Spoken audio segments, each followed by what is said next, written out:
আসসালামু আলাইকুম। এখানে আমি হাত করা দিয়া আর গোল মাছ দিয়ে রান্ধি আর প্রথমে 3-4 চামচ তেল দিছি আর 2টা মিডিয়াম সাইজের পেঁয়াজ দিছি দিয়া পেঁয়াজ ব্রাউন কালার হওয়ার বাদে হলুদের গুঁড়া 1/4 চামচ, মরিচের গুঁড়া 1/4 চামচ আর ধনিয়ার গুঁড়া দিছি 1/4 চামচ দিয়া 1/2 চামচ কারি পাউডার দিছি দিয়া এখানে আমি হাত করা দিলাইছি আর বেশি কিছু দিতাম না।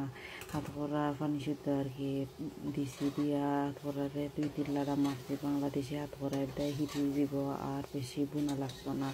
বাদে লগালগ আমি এখানে মাছ ধুই আর কি জাল মাছ দেখতে পারা তো ফেটি সহ খোল্লা উল্লা যেটা আছিল আর কি সকলটা দিয়া কইতে আর তোরা বুনা বুনা করিলাই মজা লাগবো এদায়ও দেখা ও লাড়িয়া আর কাপে 2 কাপ পানি দিলাইছি দিয়ে 20 মিনিট লইব বুনিছি। বোনার বাদে এখন ধনিয়া পাতা দিলাইছি উপরে আর কি দিয়া আরও লামাইলিমো ওই দেখা পুরা পাতলা পাতলাও লাগে আর ইলা হাত করা দিয়ে আমরা বেশিরভাগ মাংস ওলা খাই মজা লাগবো। এখন রেডি হয়ে গেছে লামাইলি।